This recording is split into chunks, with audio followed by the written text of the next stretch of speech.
Today on Suds and Stories, we're going to be taking a deep dive into exercise. I hope you enjoy. Welcome to Suds and Stories. We are joined again today by my close colleague and friend, Nathan. Nathan, thank you so much for being here. Today, we're going to talk about exercise. Now, I briefly discussed exercise on a previous podcast and its benefit to our mental health, but I want to talk to you about it today, Nathan, because you are a machine when it comes to exercise. The other day I called Nathan and we had a 10-minute casual conversation when he was 72 kilometers into a run and he sounded less out of breath as I was, and I was driving my car.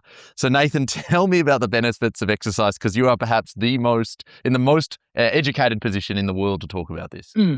Well, look, the benefits of exercise, I think, are twofold. For me, it's first of all what it does for our well-being.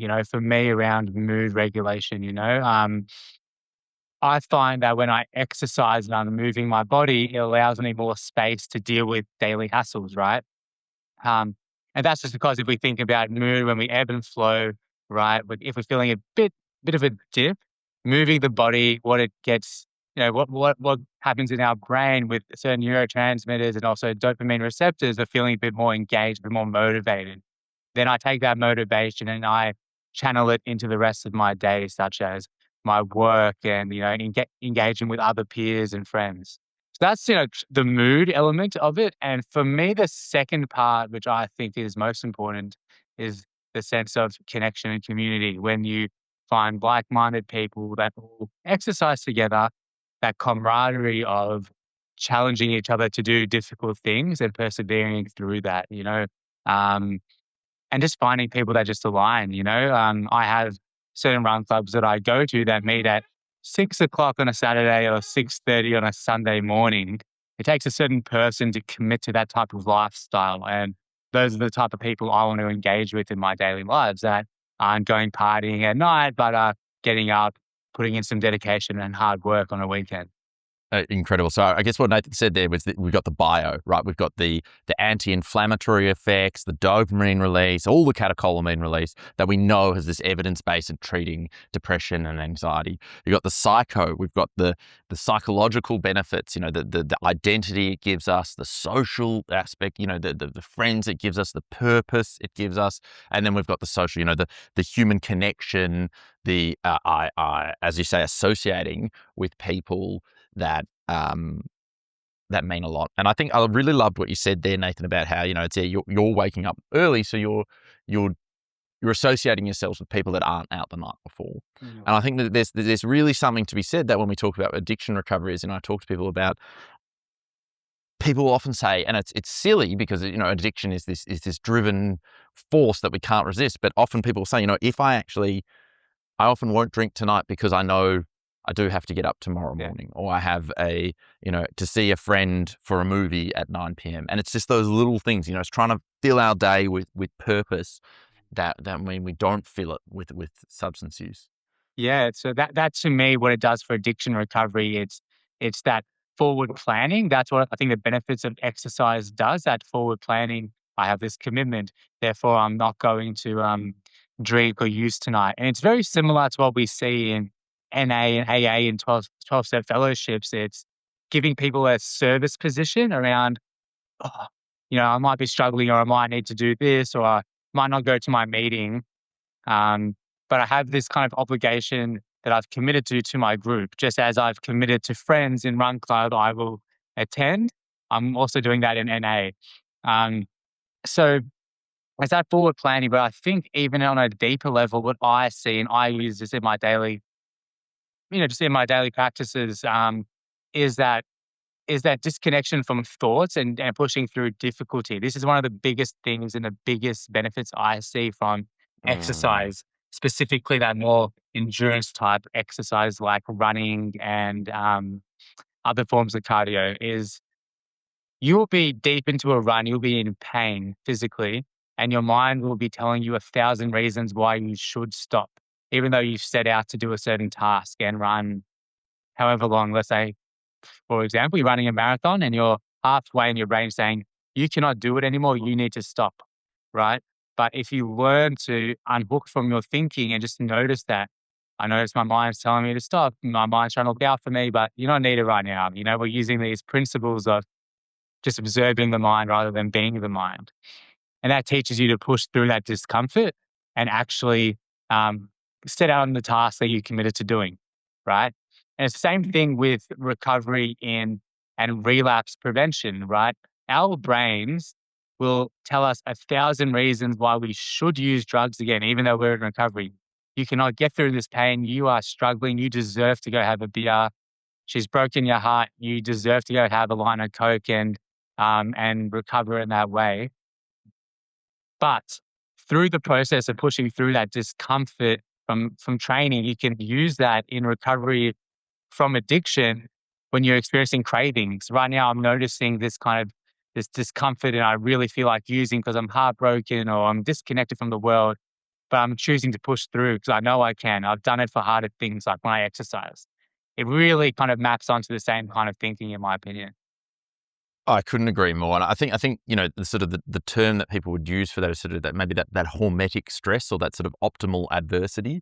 Essentially the more we can overcome, the stronger we get from it. Because there's something to be gained from not immediately or not engaging in the sort of instant gratification, and we really build our idea of who we are over these sort of overcoming optimal adversity. And the concept of hormetic stress goes across exercise, it goes across psychological, developmental. Pat Ogden and optimal developmental sort of stages of recovery builds us, who we are. So I think I couldn't agree more. There's even little things, even getting through a list of things that I have to start the day with. I get to work, I get 20 to-do things straight at me in the morning, and I get this immediate rush of anxiety, and my goodness. And then as you get through them today, you feel that I've done something today. I haven't run away. I haven't, and I think exercise is this brilliant shortcut. So anyone that is struggling with, especially when we're in depression, we get this idea that we can't achieve things, this learned helplessness, to just run and then run the next day and see, oh, I ran a little bit faster or I ran a little bit further, as well as the sort of biological benefits of running, as we said, all the neurological changes that are happening. There is also just look at what I've achieved. Yeah, exactly right. And, as you know, Richard, as well, like when people come into a place like a detox for, let's say, a month or a couple of weeks, they might feel really, oh, I've achieved something, I've, withdrawn. But then they have that dip in motivation, and it's that kind of post-acute withdrawal syndrome, kind of like feeling like they're lacking motivation, especially if they've been using things like stimulants for a number of years, which have fried their kind of dopamine receptors, which, dopamine has to do with that motivation and goal-orientated behavior. Your motivation has taken a dip. So any way you can hack your kind of brain to actually increase that in a natural way is beneficial. So it's that paradox of I'm lacking motivation, I don't want to exercise, but actually learning to do an opposite action and do what you set out and commit, get out there, that will actually increase your motivation throughout the day. It's that kind of paradox of it's going to be hard, but it's going to actually increase our motivation if I just do it. Well, yeah, so I know that's what I mean. I know you're a big runner. I'm not a big runner, as I've touched on, but I'm a big meathead. I like lifting up heavy weights and putting them back in the same position after they've taken a slight detour. And I think there is a huge benefit in resistance training. So especially I think it's underdone in women where bone density is a huge issue as people grow. But I think it's also the benefits of resistance training are as good or better in many ways than running or cardio training, and there are you get that same sense of achievement through doing it that you would in terms of I can go to the gym and I know I'm lifting heavier than I did last week, which makes me feel great as well.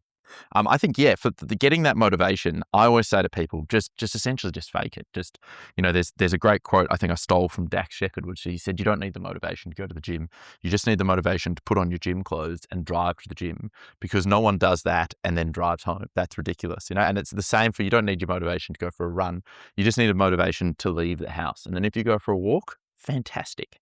And I'm a big believer in little cues. So I, as you know, you're working with me, I live off to-do charts. I always have them in my pocket and I'm constantly ticking off my little boxes. And that I have that in my whole life. I have a behavioral activation chart on my whiteboard at my home that I use to do my little things that I want to be doing in my life that I know I don't have that internal motivation for. So I'm a big believer in using external motivators to sort of push my motivation along. How do you do it, Nathan? Do you need extra motivation? I can't imagine that's true. You're a machine. But for me, look, it's gotten to a point now where I've learned to love it. I've actually learned to love it, and where I've made a commitment to myself to do it, I kind of do it. But in early days when I didn't love it as much, um, I learned to make commitments to people. I'm like, all right, I'll catch you at the gym at this time. And I've made that commitment. And I'm a person that really values following through on my word and not letting people down. So um, that motivated me. Or like I had like an accountability person in the run club, just like as we do in addiction recovery. And I said, look, man, I just want to hold myself accountable to being there tomorrow to catch up with you. Let's have a coffee after a run. Right. And I know if I didn't go, I'm not a man of my word. So I went. Even though I wake up and I'm not feeling motivated, I followed through. And that to me was really important and helped me get through times I didn't really want to go. Um, and then I learned this fascinating thing that, I can feel like I don't want to go and I'm lacking motivation. I've still gone and had an excellent time. So now when I wake up with no motivation, I'm just like, I don't feel great, but I know I feel better when I go. So I just go. Yeah, I think the accountability buddy, or the accountability buddy, as we say, is terrific, right? So I try to use that for all aspects of my life. It's we talk about the negative nature of peer pressure, but there's positive peer pressure as well. So I really try and tie positive things in my life to doing it with someone, and if I can, even make them dependent on me. So I remember when I was in school, I would swim at some ungodly hour, like I think it started at 5. And so I would pick my friend up. Well, my mum would obviously pick him up, but I knew I had to go because my friend was relying on me to get a lift to the pool. So it's like trying to really lock ourselves in with peer pressure, because even if you don't want to go, you don't want to let someone down. That's shit behavior. And I think we feel sort of beholden to those sort of social pressures. Yes, I definitely agree. That's a great point. And, you know, so there's a social element, I suppose, where that gives us a sense of community and around identity. But the other part of it that I think is important as well, Richard, I was just kind of thinking when you were talking as well, is how we were talking a bit about like, having accountability, and that's very similar to like in NA and AA and these 12 steps where you have accountability to people and Mm, to go to meetings. One mm, thing I often see is, as we've spoken about, people try and change their whole circle when they get out of rehab because they realize their primary circle all use drugs and alcohol, and it's probably not beneficial for them to hang around the same people when they get out of rehab. mm, They're trying to change their behavior. So then they feel quite disconnected. And sometimes they can go all or nothing with NA and AA or some type of self-help group where their peers are all in recovery. But then what I've seen happen is their whole life becomes recovery, and then they get a bit shitty with it. They're like, oh, I feel like everything is just recovery, recovery, recovery. And then they fully turn their back mm. on it and do a complete flip and abandon it. So I'm big on the sense of recovery needs to be part of your life, not your whole life. So there needs to be other elements Big of where time. you break bread with people and build relationships. Your whole identity can't be recovery, right? So that's why I'm a big believer in also finding community in other aspects. So something like, a run club, or even um, a lot of gyms that have weightlifting as well, like where you go in and you're doing strength classes where you do like a block of strength, like progressive overload over like 12 weeks, and you're with a crew and you're all trained together. It's fantastic. It's giving you camaraderie, connection outside of talking about your recovery, because that's not your whole identity. So I think, I, yeah, if you can get that, it's very helpful from exercise. Yeah. I couldn't agree more, Nathan. And we've talked about identity in a previous podcast that I recommend people listen to. But I was thinking about this today in the pool. Actually, it was a healthy identity is multifaceted, and just we sometimes in recovery we get so focused on recovery that we forget that healthy identity should also have exercise. friends, everything like that. Mm. So I really recommend everyone listening who's enjoyed this podcast, listen to the Identity podcast. Nathan, thank you so much for joining us today. It's always a pleasure to catch up with you. Thank you guys for listening. I hope you enjoyed.